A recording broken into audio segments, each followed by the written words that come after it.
¿Estamos? ¿Sí? ¿Yo puedo mirar para allá o para allá? No, mirá, bien, te sientas cómodo porque Listo. no toma tan cerca. La primera es... empezamos, ¿no es cierto? No molesta si... No, espectacular. Lo rico de tabaco. La primera pregunta es sobre, bueno, un poco qué balance haces de la evolución de la clase trabajadora en la última década, o, digamos, para tomar dos fechas, 2001, 2003, digamos. ¿Cómo está la clase?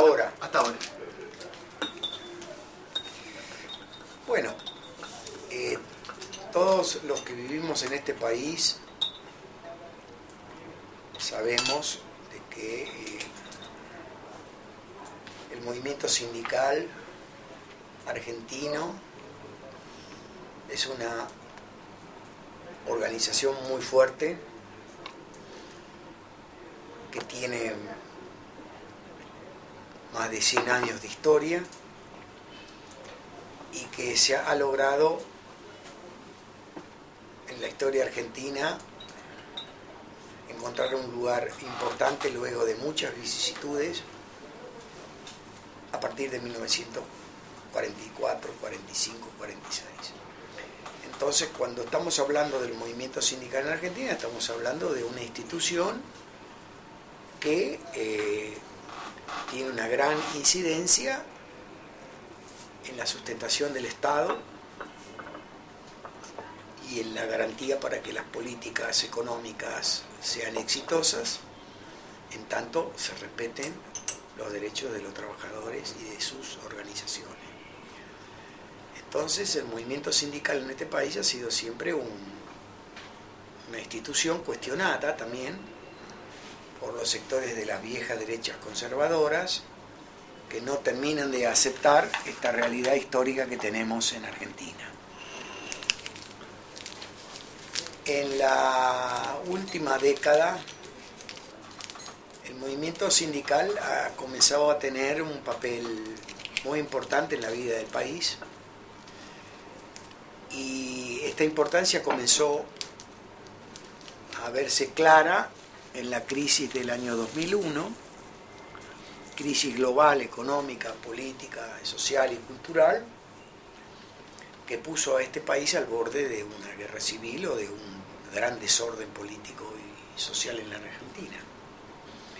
Y ahí apareció la CGT con las organizaciones miembros, tratando de garantizar un nivel de paz social que diera tiempo al sistema político de recuperarse, preservar la democracia e impedir esta posibilidad de gran desorden.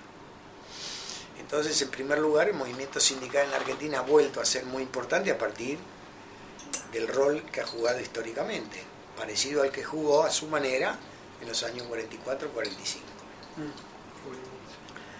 La salida de la crisis del 2001 llevaba en sí misma la necesidad de salir del modelo neoliberal conservador y pasar a un modelo nacionalista de tipo industrialista que, si bien opera sobre la base de una economía de mercado, necesita el Estado como un organismo de regulación fuerte.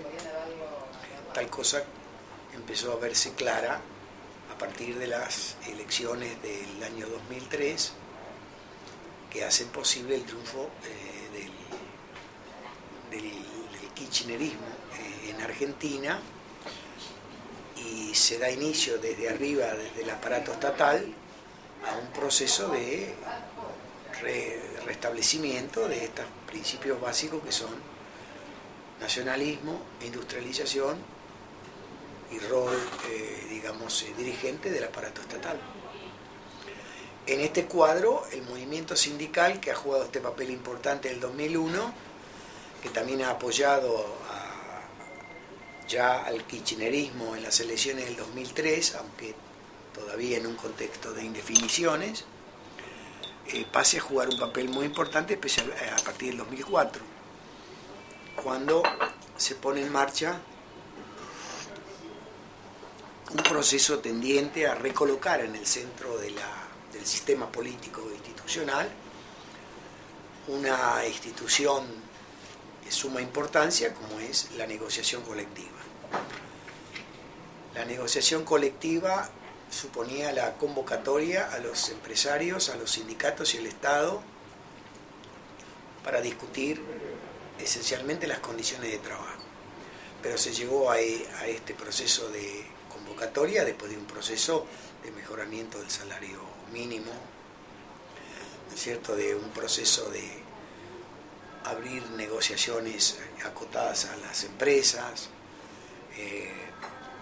comenzar a pensar en términos de negociaciones salariales, y todo esto dio lugar en el 2004 en los marcos del Consejo del Salario a unas negociaciones estables ya entre sindicatos, organizaciones empresarias, fundamentalmente las participantes de la UIA y el movimiento sindical.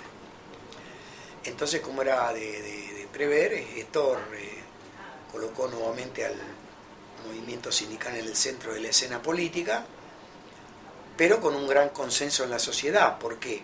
Porque no eran solo los trabajadores asalariados que demandaban mejoras, también eran las clases medias. Una gran parte de las clases medias son asalariadas, y también todo el mundo sabía de que las mejoras en las condiciones de vida del sector asalariado en la Argentina, es decisivo para garantizar una política basada centralmente en el mercado interno, la producción y el consumo. Y esto dio al movimiento sindical también un prestigio muy grande en esos años, porque muchos sectores que lo habían visto con desconfianza se daban cuenta que aparecía el movimiento sindical para garantizar estas mejoras y estos cambios. Entonces, lentamente se va a ir a un proceso de tripartismo, de negociaciones tripartitas, y paralelamente la CGT, como era previsible, va a ir anudando acuerdos con el gobierno nacional, acuerdos que van favoreciendo canales de negociación y de vinculación y de compromisos mutuos entre gobierno y sindicatos, que son la consecuencia lógica del proceso, más aún cuando el partido gobernante es el Partido Justicialista, donde una piedra fundamental es la sustentación sindical. Entonces vamos a ir viendo este tipo de proceso que va a ir en forma permanente, al cual se le va a agregar en un momento la participación de la CTA. Como todos sabemos, la CTA es muy débil comparada con la CGT. En la CGT hay aproximadamente 70 uniones y federaciones, y particularmente ahí está todo el sector industrial y de servicios privados, mientras que la CTA es esencialmente un sindicalismo del sector público, con algunas uniones y federaciones del sector privado, pero que son 6 o 7 grandes a nivel nacional, y digamos que la disparidad de fuerzas es muy grande entre una y otra. De todas maneras, la CTA, aunque es una organización sindicalmente débil en las empresas, ha tenido una gran capacidad para movilizar a la sociedad a través de movimientos sociales, muchos de los cuales se desarrollaron en el interior de la CTA. Entonces, cuando se producía la incorporación de la CTA a las negociaciones colectivas a partir del 2004-2005, estaba viendo de que se introducía también ahí como un actor a través de la CTA de movimientos sociales que tenían también mucho que ver con la estabilidad social y política del país, y con la garantía de la aplicación de planes y de programas tendientes a disminuir la pobreza y el desempleo en los sectores más vulnerables. Entonces tenemos un cuadro de vinculación creciente entre el movimiento sindical en sus distintas manifestaciones políticos sindicales y el gobierno kirchnerista. Fenómeno que obviamente no es visto con buenos ojos por el gran capital concentrado, particularmente el financiero, que fueron los beneficiarios del neoliberalismo conservador, del menemismo en los 90. Pero, por más que no vieron con buenos ojos, no podían impedirlo. No podían impedirlo porque estaba en juego un proceso apoyado por las mayorías populares de salir realmente del neoliberalismo y incursionar en una nueva etapa en la Argentina basada en un modelo más bien de tipo nacionalista, neodesarrollista, con un fuerte componente de distribución del ingreso. Proceso que vivíamos no solo en Argentina, también lo estábamos viviendo en Venezuela, también lo estábamos viviendo en Brasil, pronto lo vamos a ver en Bolivia, pronto lo vamos a ver en Uruguay, pronto lo vamos a ver en Ecuador, y así de seguido. Esto va a terminar con la gran reunión de presidentes del ALCA en el 2005, que da por cerrado, para bien de todos, el ciclo neoliberal iniciado por la iniciativa de Estados Unidos en 1994, que llamaba a construir una gran zona de libre comercio en toda la región. Aquí no se trataba de limitar, de bloquear el comercio, todo lo contrario, se trataba de que el comercio se ampliara y aumentara, pero en condiciones que hicieran viable también el desarrollo de cada uno de los países. Escúchame, ¿te molesta si le pido a las chicas que bajen un poquito la voz, así podemos seguir grabando? Sí, a ver, no, mira que están ahí, no sé, déjala, mejor, para no tener problemas. Estamos medio de, al estar ocupados eso, estamos medio de bandidos. Está bien. Bueno, estabas entonces haciendo una evolución de la evolución, estamos en 2004-2005. Sí. Sigo. Sí, por favor. Paralelamente a este proceso de recuperación de la centralidad sindical en el sistema político argentino, se estaba desarrollando en la Argentina también un proceso de recomposición del sistema de partidos y de revitalización de esa democracia política que había quedado maltrecha en el 2000. Y tuvimos, ustedes saben, elecciones nacionales en 2003, tuvimos elecciones nacionales en 2005, y entre esas dos elecciones nacionales significó un fortalecimiento del kirchnerismo en todo el país, y el sistema político electoral fue útil para el fortalecimiento del grupo dirigente en el Estado, presidido por Néstor Kirchner, que en el fondo lo que había hecho en el 2003 era iniciar una revolución desde arriba. Es decir, una revolución desde arriba iniciada por el aparato estatal con el apoyo de la mayoría de la sociedad. O sea, con intermediaciones débiles, pero con alto nivel de adhesión, ¿no es cierto?, de disponibilidad de la sociedad de acompañar este cambio histórico que tenía que ver centralmente con recuperar esencialmente la capacidad de consumo y el empleo. Si no, no había país. Y obviamente el movimiento sindical estuvo de nuevo en el centro de esta etapa. En el 2005 fue partícipe central del apoyo al kirchnerismo, y aún corrientes dentro de la CGT que no estaban tan dispuestas a apoyar abiertamente al kirchnerismo, como es el caso de los llamados sindicatos gordos, aceptaron la regla del juego de que la mayoría de la CGT estaba decidida a ir a este apoyo, y ellos no crearon, digamos, tampoco ningún bloqueo.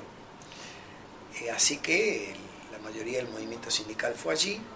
La CTA tomaba distancia del gobierno, pero al mismo tiempo un ala dentro de la CTA muy fuerte, que luego va a liderar Yasky, estaba en una línea de búsqueda de acuerdos estables con el kirchnerismo.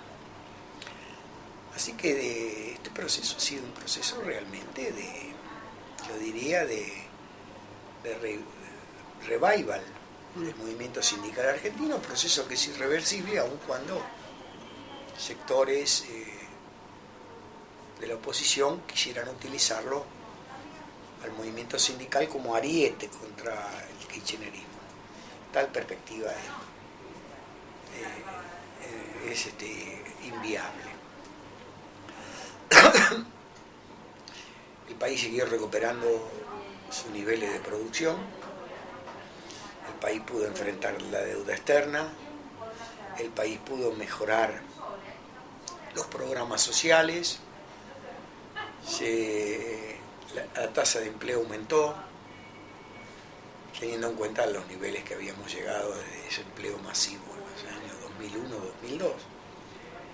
Y este proceso de recuperación de la economía y de los niveles de vida de la población tenía sus límites, es cierto. Límites que están dados por el hecho de que todavía somos todos conscientes que tenemos cercano a un 40% de trabajo negro, donde ahí en el trabajo negro no solo hay inestabilidad laboral, precariedad laboral y explotación de los trabajadores, sino centralmente un sector de la economía de baja productividad que no podemos soportar, tenemos que ir progresivamente eliminándolo a través de la formalidad y de las empresas y de la formalidad de las relaciones laborales, porque cualquier país que tiene un sector de trabajo negro muy fuerte es un sector, como les decía, de baja productividad, y la baja productividad afecta a los demás sectores del país. Entonces afecta de tal manera que baja la productividad media de la economía y la dificulta su competitividad. No fue un camino sencillo, fue un camino que implicó ir levantando poco a poco nuevamente el aparato industrial de servicios en un país que tradicionalmente sigue siendo un país agroexportador. Entonces no fue fácil.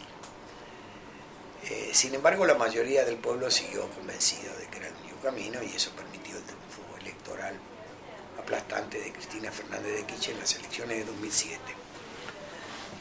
Así que hemos estado viviendo en este país en los últimos 10 años un revival de los sindicatos muy fuerte y de una cierta comprensión por parte de los trabajadores que la tarea era muy, una tarea muy ciclópea de lo que se estaba haciendo, que había que tener paciencia, lo que no excluye de que hayan aparecido durante esos años también conflictos laborales, porque es inherente al capitalismo que haya conflictos laborales, no es algo que uno lo invente. Estos conflictos laborales se han desarrollado en estos años también en grandes empresas, y está bien, porque son conflictos que devienen de los intereses de los trabajadores para mejorar sus condiciones de trabajo, y de a veces de muchos casos la miopía empresaria, que no termina de aceptar que tiene que ser más comprensiva y también audaz en sus relaciones con los sindicatos. Entonces, ¿Audaz? ¿Qué te referís? Audaz quiero decir en la visión política, en la visión de ser más consciente de que está en juego acá. Y hemos vivido conflictos, pero la conflictividad laboral en Argentina ha sido baja. La conflictividad laboral como tal es baja. Lo que yo diría que es alta es las demandas de la gente de ir mejorando sucesivamente la capacidad adquisitiva de los salarios y la estabilidad en el empleo, etcétera. Eso sí es alto, pero la verdad es que la paciencia popular es grande. Y bueno, y ahí entramos en el 2008, el movimiento sindical jugó un papel hasta ahí, y ahí en el 2008 ya empieza una etapa nueva en la Argentina. Un nuevo gobierno, un nuevo periodo constitucional. La CGT acompaña a este nuevo gobierno, obviamente. Cuadros sindicales de la CGT y algunos de la CTA también pasan a tener cargos públicos importantes. No producto de un cambio en el PJ todavía, pero sí producto de una búsqueda del Estado de tener también cuadros peronistas, kirchneristas, sindicalistas. Y bueno, esto, en esta nueva etapa del país iban a crearse situaciones complejas, como fue la famosa resolución 125 en el campo, que llevó prácticamente todo el año 2008, ¿no? Y que deviene también de una no resolución todavía aceptable para la mayoría de la sociedad del rol que debe jugar el sector agrario en la economía del país.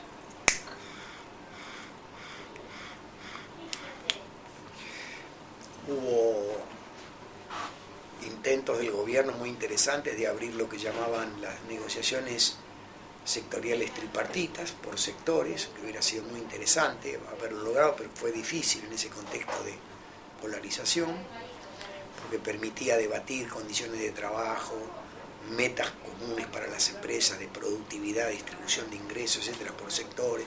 Es un fenómeno muy complejo, pero no se pudo esto desarrollar. Sin embargo, siguió latente como uno de los caminos que el país tiene que seguir para garantizar de que funcione bien el sistema de empresas con un buen sistema de relaciones laborales que proteja a los trabajadores. Y bueno, y acá entonces se vio claro de que la llamada oposición, es decir, un conjunto de partidos o de sectores políticos que resistían al kirchnerismo, trataron de aprovechar la crisis que se produjo de la discusión de la 125 y del estado de confusión que había en el país, y apoyados en los grandes medios de comunicación, particularmente la televisión, los grandes diarios como Nación y Clarín, empezar a fogonear la formación de una oposición al kirchnerismo que permitiera desplazarlo del poder.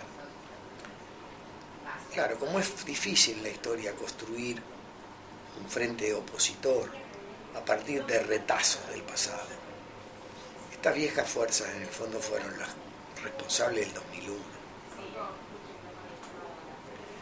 de uno u otro grado, en mayor o menor medida. Entonces es difícil que estas fuerzas encontraran capacidades para unirse desde el punto de vista programático. Pero sí tuvieron la posibilidad de expresarse en el sistema democrático desde el punto de vista electoral y llegar a crear un clima de que había un frente opositor en las elecciones adelantadas del 2009, si no me corrigen ustedes. Si sí, claro. Así fue, sí. El 2009. Y tuvimos, con apoyo de los grandes medios de comunicación, un proceso de resistencia irracional al kirchnerismo, que chocó con una realidad que el kirchnerismo, como les decía hace un rato, es una línea de fuerza, más allá que las figuras de Kirchner o de Cristina. El kirchnerismo es la necesidad de una sociedad de pasar a un nuevo modelo económico y social, y la resistencia activa del gobierno, digamos, mostró claramente el carácter, yo diría,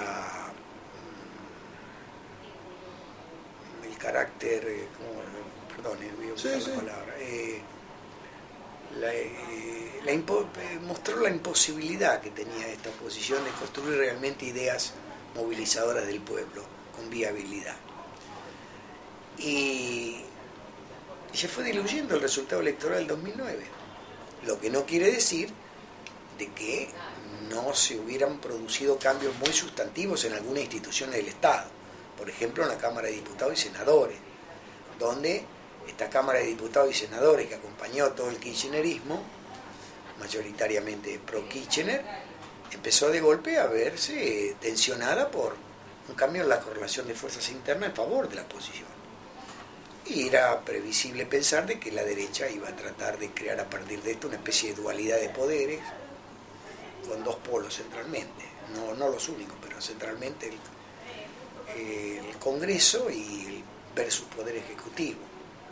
A poco de andar se vio de que no tenía destino este tipo de intento, y aparecieron las primeras contradicciones en los bloques de la oposición de cara a discusiones de temas que en las cuales era tan evidente de que no había discusión que había que cambiar. Y así se fueron logrando otros cambios sustantivos en Argentina de mucha importancia, se fueron consolidando. Consolidando quiere decir, por ejemplo, de que los cambios que había habido un tiempo atrás en materia del régimen de jubilaciones y pensiones, volver a reestatizar el régimen, ahí no se pudo cambiar nada. La idea de volver a tener una empresa estatal en aerolínea no se pudo volver atrás. La idea de que había que acelerar la salida de los pobres de la pobreza con el plan de jefas, primero de jefas y jefes, pero después con la asignación universal por hijo, era también un proceso irreversible. Hay que reconocer de que hubo algunas cosas, por ejemplo, esta misma asignación universal por hijo fue una iniciativa originariamente, no del kirchnerismo, de la CTA. ¿No? Y bueno, bienvenido, ¿qué problema hay? Si correspondía a una necesidad real. Entonces empezó a ver claro de que no había una capacidad de la oposición para gobernar. Lo que no quiere decir de que ceje la oposición, porque en la medida en que avanza este proceso de transformación y se instala más fuertemente el modelo nacionalista e industrialista, comienzan a ser afectados intereses. En primer lugar, los intereses financieros, claritos, los tradicionales, ¿no? Y comienzan a ver, digamos, comprimida su capacidad de operación especulativa, porque empieza a haber más presión para tener recursos genuinos para la inversión. En segundo lugar, porque algunos poderes, como el caso del poder mediático, comienzan a tener problemas para poder operar como controles del gobierno, que es lo que han jugado en este país, controles sobre el gobierno. Empieza a verse claro de que tienen que jugar un rol normal, como son el de grandes medios en democracia y una economía de mercado. ¿No? Comenzaron también a preocuparse. Todo esto en un país que seguía, digamos, en un proceso de finalizar con las secuelas del terrorismo de Estado que se aplicaron en el país del año 76 al 82. Entonces hubo resistencia muy fuerte en esto y en otros sectores que no ahora vamos a mencionar, pero que daban a entender de que era una derecha que no quería resignar el poder porque sabe que en la medida que esto se instala es irreversible y no es fácil de revertir. Y acá nuevamente vino el tema sindical, porque yo recuerdo aquella gran concentración de la CGT en un determinado momento de apoyo al gobierno, convocado por la CGT. ¿Ustedes se recuerdan eso? El 30 de abril de 2009. Así es. Juntó 1 millón de personas la CGT. 1 millón por lo menos de personas. Como diciendo, acá estamos. Es decir, la CGT dijo, acá estamos. Y ahí el acá estamos era, somos una fuerza de sustentación de este modelo económico-social de industrialización y distribución del ingreso. Y hasta acá llegaron ustedes. Más o menos esto fue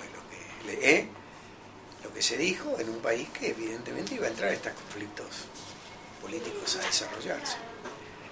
Y la historia sigue su curso ahora.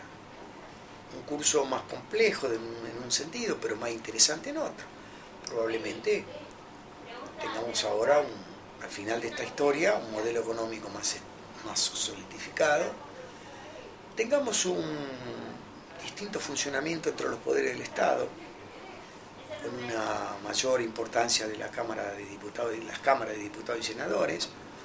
Habrá que formar mayorías en ambas cámaras y por lo tanto se volverá a hacer una discusión distinta que la transversalidad, pero en el fondo muy vinculada a la idea de qué fuerzas son capaces de participar o por lo menos de no obstruir este curso. Y esto obviamente tampoco es aceptado por la derecha, porque sabe que si realmente funciona un régimen de participación de las minorías en el Congreso y de una mayor vida política y de relación entre los partidos en el Congreso, más se aleja la posibilidad de hacer un intento de restauración conservadora autoritaria. Bueno, ¿Va bien más o menos? Sí, estamos en la línea. Sobre eso tenemos, sobre el marco que presentaste, que era un poco el escenario de la discusión, el mapa, varias que vos tiraste, nosotros lo habíamos pensado en clave de preguntas. Digo, Sí. Yo subrayé la idea de la CGT como, no sé si la palabra literal tuya fue garante de la paz social o sustento de gobernabilidad. Sobre eso habría algunas preguntas que eran, por ejemplo, cuestiones concretas que pasan, pero que expresan o no, era preguntártelo a vos la idea, contradicciones profundas o no dentro de la CGT. Digo, ¿qué pasa cuando Moyano asume la CGT en La Plata y un sector de la UOCRA manifiesta violentamente querer, que también está incluido la UOCRA en la CGT, pero intenta romper, provocar un hecho político, muy disfuncional para la clase trabajadora, como podría ser esa movilización, o las declaraciones de Barrio Nuevo armando una CGT paralela? ¿Cómo lees esas contradicciones internas de la clase del movimiento sindical? Bueno,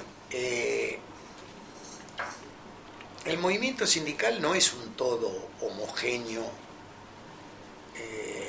ni es una fuerza que no tiene fisuras frente a ciertos fenómenos que se producen al interior a veces de la clase obrera, pero también fuera de la clase obrera en la sociedad política.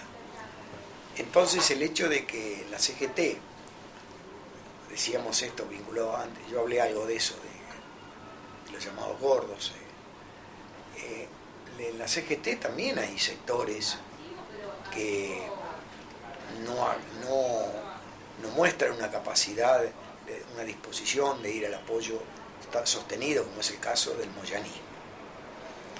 Y están ahí, y es lógico, hay que estar. El problema es si están ahí, pero dentro del plato, o fuera del plato. Y ahí es donde está el problema. Hay un intento, efectivamente, de hacer una incursión sobre la CGT, de esta CGT paralela creada por Barrio Nuevo, que no tiene realmente ninguna capacidad de incidencia, porque tiene muy pocos sindicatos. Y porque en alguno de esos sindicatos, como es el caso de la UATRE, que está colocado al interior del conflicto agrario, no hay ninguna capacidad para levantar intereses propios de los trabajadores en los procesos de tensiones y de conflictos al interior del sector agropecuario. No tampoco podemos subestimar el hecho de que una parte del viejo partido justicialista se ha ido separando de Kirchner de forma constante, y también tiene vinculaciones con esta CGT azul y blanca, ¿no? Liderada por sindicalistas opositores a Kirchner. Hay que pensar de que este proceso de continuidad del modelo nacionalista e industrialista va a ir produciendo rupturas al interior del PJ. ¿Y de la clase obrera? Y de la clase obrera, quizá, pero en menor grado. En el sentido cualitativo. Es decir, la clase obrera mayoritariamente va a estar con este modelo hasta el final, porque sabe lo que está en juego. Pero es previsible que también tengamos... y después, por otro lado, en el movimiento obrero... El movimiento obrero representa en este país, desde el punto de vista, a grosso modo, a los trabajadores de unas 170.000 empresas. Y no todas las empresas están en igual posiciones. Hay empresas que tienen conflictos, que se administran mejor de cara a los trabajadores, otras que hola.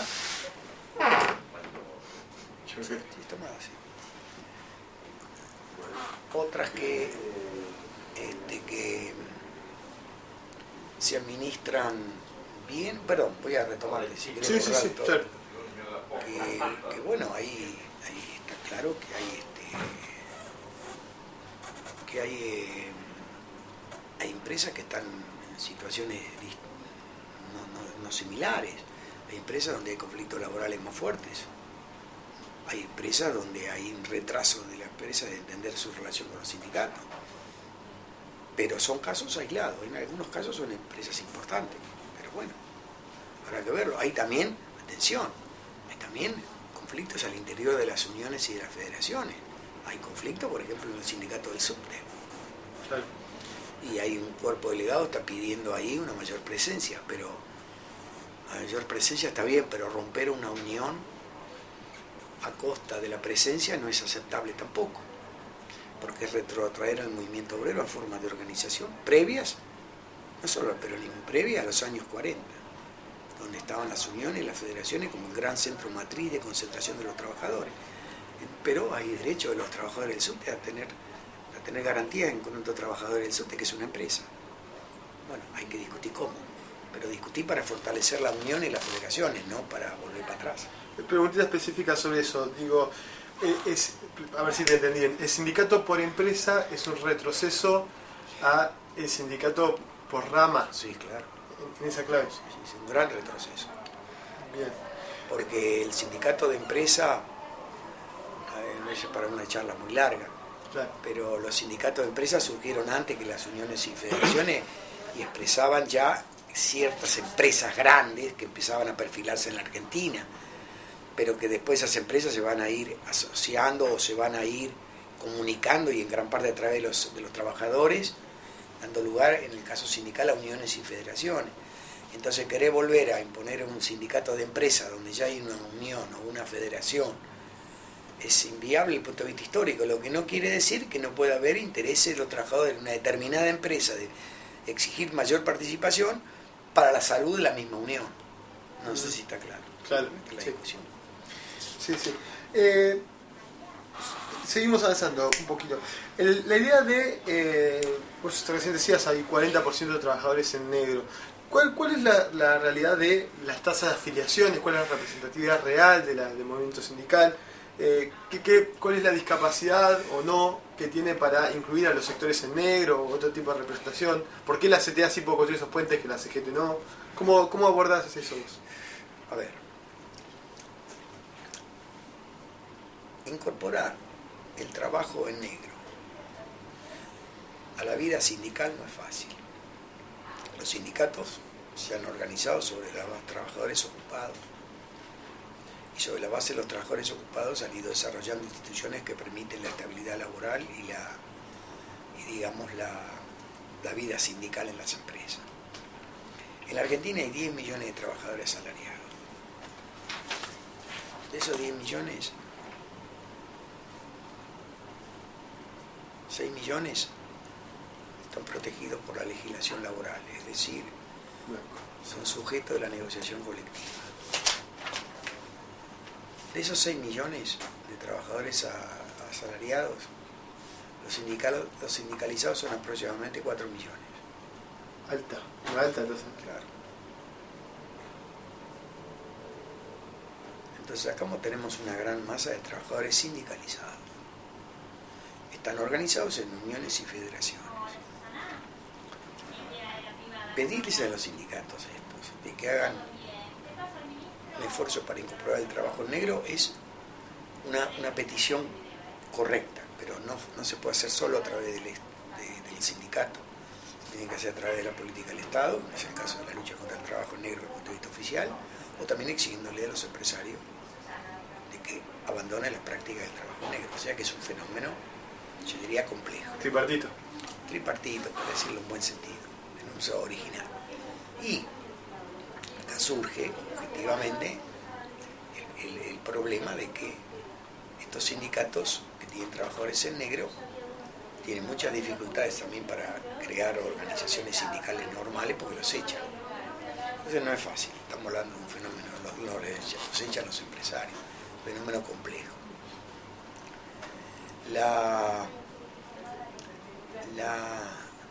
Los trabajadores en negro suelen también expresarse a través de organizaciones sociales. La CTA ha tratado de crear estas organizaciones sociales y son necesarias para este tipo de trabajadores. Pero, a ver cómo le diría, estas organizaciones sociales nunca pueden sustituir a los sindicatos. No pueden sustituir a los sindicatos y esto debe de ser dicho claramente.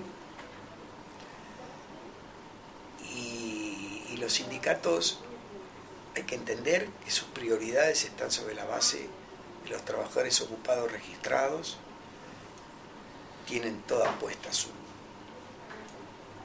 tarea ahí adentro. Ahí adentro hay que garantizar salud, hay que garantizar recreación, hay que garantizar muchas cosas a los trabajadores.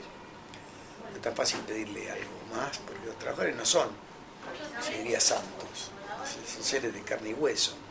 No se les puede pedir que los trabajadores salgan ahora a proclamar por las calles de la ciudad que los trabajadores negros tienen que estar en blanco. No es tan fácil, además lo hacen, la CGT lo hace permanentemente, pero es difícil. Entonces me parece que ahí hay límites, son límites reales. Se necesitará un tiempo largo para terminar con este flagelo del trabajo negro, si es que vamos a poder terminar de forma definitiva. ¿Eso lo pensás en clave de es estructurar el capitalismo, es estructurar una economía dependiente como la Argentina, como planteabas recién, de baja productividad?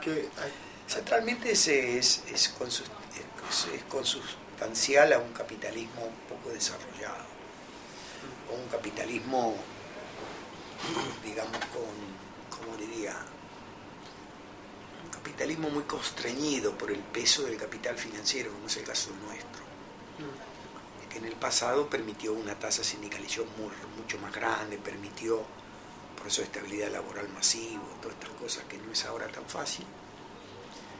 Y por lo tanto es constitutivo a un tipo de capitalismo de un país periférico.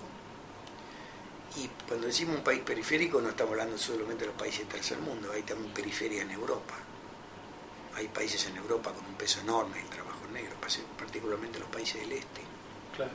Entonces no se puede hacer un análisis mecanicista del capitalismo. Lo que sí se puede decir es de que a nivel mundial hay una lucha ahora de fondo para lograr de que el capitalismo se vuelva plenamente productivo, o se corre el riesgo, no riesgo quizá, o se corre la posibilidad de que se abran otros modelos económicos diferentes al existente. Algunos se llaman ahora economías socialistas de mercado, que aparecen buscando también dar respuesta a la construcción de economías verdaderamente de mercado, pero industrializadas. El caso más conocido es China. ¿A dónde irá este debate? Será un debate muy profundo. De este lado de Occidente, quienes ofrecen ideas más claras son este tipo de revival neo-keynesiano, en paralelo, en competencia con estas economías socialistas de mercado, cuyo eje es China, y un gran sector del mundo que está buscando instalarse en uno u otro campo. Lo que sí está claro es de que el capitalismo liberal, tal como lo hemos conocido, no ha podido estabilizarse, y que hay un gran debate para construir sociedades democráticas con sustentabilidad económica diferentes al capitalismo liberal. En la misma, bueno, en esta discusión, y lo hemos traído ya varias veces y lo tocaste el tema, pero la idea de STA buscando una personalidad gremial, un reconocimiento legal por fuera de CGT, en algún lugar es parecido a la descripción que vos hacías hace 5 o 10 minutos respecto de un retroceso gremial, la idea de sindicato por fábrica como un retroceso por empresa, como un retroceso por rama. ¿En qué marco entendés la idea, el planteo de la autonomía de la CTA? A ver, vamos a empezar por parte. Acá siempre ha habido una actitud de sectores de derecha con apoyo de clase media de querer desarmar a la estructura sindical argentina. En la época de Alfonsín eso fue la ley Mucci, fracasó. Lamentablemente, porque es un debate que hubo en la democracia, pero que tendía a este proceso de desarticulación de las grandes uniones y confederaciones. Siempre está la ilusión de clase media, de que se puede organizar una economía basada en empresas eficientes, buena voluntad de los empresarios, y son todas especulaciones morales, pero no tiene nada que ver con la realidad. Lo cierto de la cuestión es de que logrado el estadio de uniones y federaciones, lo que se puede hacer es lograr avanzar en el estadio, que es lo que pasa en el país. Habiendo logrado el estadio de recuperar el rol del Estado, las políticas públicas, y haber logrado un proceso de mejoramiento económico, social, etcétera, uno puede pensar en hacer avanzar ese modelo. Pero si se piensa restablecer el modelo neoliberal, estamos pensando en un país que se enguerrilla, no sé si está claro, no en un país que se une, se divide. Y esto vale también para el movimiento sindical, y es una gran verdad. Ahora, es una gran verdad abstracta. Después está la realidad concreta, que la historia de cada sector sindical. Por ejemplo, en el Estado hay dos grandes organizaciones sindicales, UPCN y ATE. Y está bien ahí el Estado, porque el Estado es la matriz que unifica todo. Puede haber como no va a poder haber. En el Estado hay también colaterales donde hay organizaciones municipales, no sé, muchas organizaciones. Pero esto es en el Estado. En el sector privado no es fácil. Ningún trabajador va a aceptar 2 sindicatos en una fábrica. ¿Qué va a aceptar? 2 sindicatos en una fábrica, dos cuerpos delegados, no sé, 2 obras sociales. Los primeros que van a rechazar esto son los empresarios, que necesitan ver también centralidad del lado sindical para poder negociar mejor. Pero siempre están estas ilusiones de querer destruir las viejas uniones y federaciones, que son totalitarias, antidemocráticas. Pero van a fracasar. Pueden lograr. En la dictadura la suprimieron, ¿no? No podían funcionar. Bueno, en la primera elección que llamaron, ustedes saben, en la dictadura todos los trabajadores se volvieron a afiliar. Entonces me parece que esto hay que verlo con cierta tranquilidad. Es un proceso en curso. Ahora lo que hay en la Argentina más bien es un gran debate sindical interno. A dónde va el país y en cómo jugar en esta etapa para favorecer un proceso de profundización del modelo del 2003. Esa es la discusión real que hay al interior de los sindicatos. Y es una discusión muy... hay que elogiar, porque esos son los mismos sindicatos que tienen problemas con el salario, no es que está todo resuelto, que tienen problemas con la calidad del empleo, que tienen problemas con las condiciones de trabajo. Y bueno, están discutiendo eso, cómo se incorpora ese proceso. Y lo están discutiendo también siempre con sus intereses básicos, en la perspectiva de los intereses básicos. Cosa que en la Argentina se está cubriendo a través de las negociaciones del Consejo del salario mínimo vital y móvil. Para cerrar esa idea de CTA, y ahora que le conduce una línea Yasky, todo parecía indicar que va a ganar esa elección, no es... Ahora, si vos no te contesté bien. Perdón. Sí, ya sé, ahora entiendo. ¿Querés que conteste ahora? Sí, es esto de cómo ves que la CTA hacia dónde va. Claro, porque el problema ahí hay una discusión abstracta sobre el tema de la personería gremial, ¿no?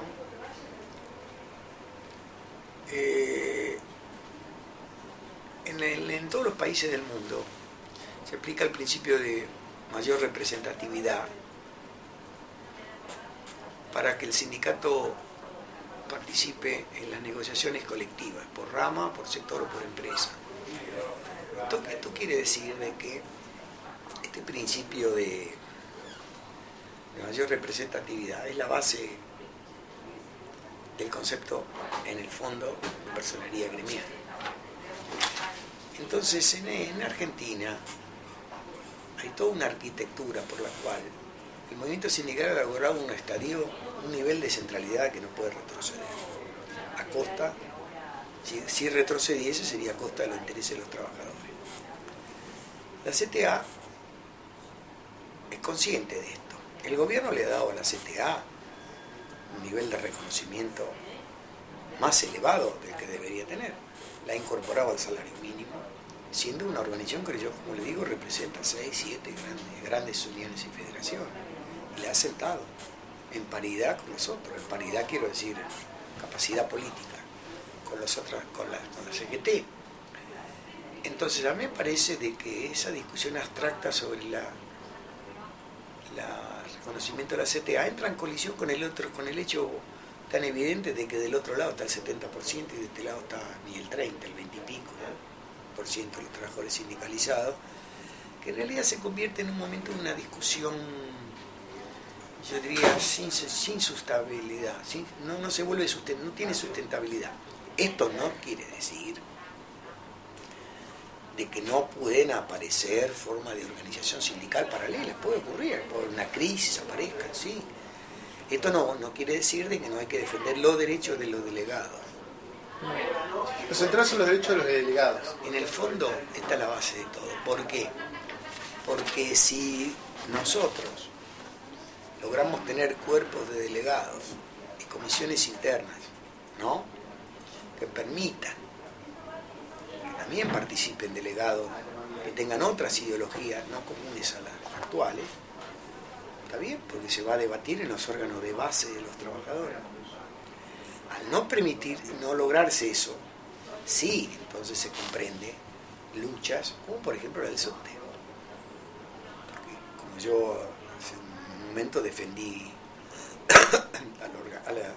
al sindicato de rama, también ahora me pongo del lado de los otros que quieren tener su delegado y que no interfieran sobre ello.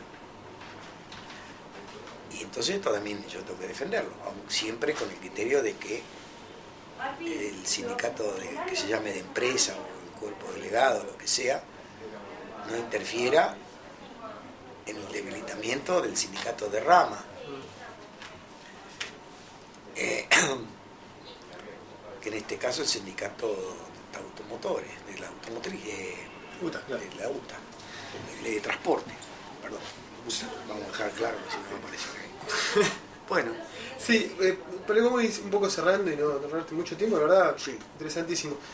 Hace poco tuvimos una entrevista con Facundo Moyano y discutíamos, yo le preguntaba lo mismo, ¿qué es lo más importante que ganó el movimiento sindical, la clase obrera, de 2003 a la fecha? Un poco esperando hablar de paritarias. Dice, no, otra cosa que vos mencionaste, dice, lo que ganamos fue una visión política.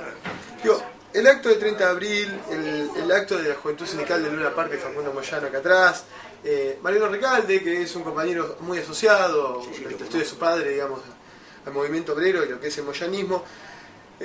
¿Cómo le dice ese protagonismo de político, de movimiento laboral, pero sobre todo sus generaciones más jóvenes? No, yo veo en el movimiento sindical argentino, y particularmente las grandes uniones y federaciones, una creciente interés de los jóvenes por participar en la vida sindical. Y esto ha sido posible en gran medida porque el gobierno ha llevado adelante políticas de empleo y políticas de fomento a las empresas que han permitido a estas empresas reclutar miles y miles de jóvenes. Estos jóvenes que entran a las empresas, en algunos casos son jóvenes que vienen de familia peronista, con tradición peronista, y es lógico, así es la mayoría de los trabajadores argentinos. Pero son jóvenes que están entrando a la vida sindical con ideas muy propias. Ideas, por ejemplo, como de la dignidad del trabajo, de no ser atropellados en las empresas, de establecer un sindicalismo quizá menos ideológico, pero mucho más firme en sus objetivos y que tengan en cuenta los intereses de los jóvenes. Es decir, son caminos de incorporación. En la medida en que los sindicatos argentinos van recuperando esta idea de la política, como decíamos ya, ¿no?, se va a hacer mucho más fácil esto, porque va a haber un nivel de mayor afinidad entre los jóvenes y los viejos, y va a favorecer un proceso objetivamente que se da en Argentina, pero se da en todo el mundo, que son los procesos intergeneracionales de cambio. Eso es elemental, va a ocurrir acá también. Pero mucho de estos procesos tienen que ver también con el destino político del país. El país va a ir a este nuevo sistema de representación política, mucho más vinculado a la formación de mayorías, y también esto va a incidir en la necesidad de fortalecer los partidos políticos, y yo creo que esto a la larga va a terminar en un proceso que para mí sería ideal, de una verdadera transformación del Partido Justicialista y de fuerzas aliadas, y realmente, no sé cómo decirlo, porque no estoy ahí en la dirección, si me preguntas rápidamente, transformar el Frente para la Victoria en la gran matriz de esta convergencia. Y llamo Frente para la Victoria porque es un estadio anterior a algún tipo de organización política que más definidamente exprese esta convergencia. No sé si está claro lo que... Sí. Una última y con esto ya nos vamos, súper agradecidos.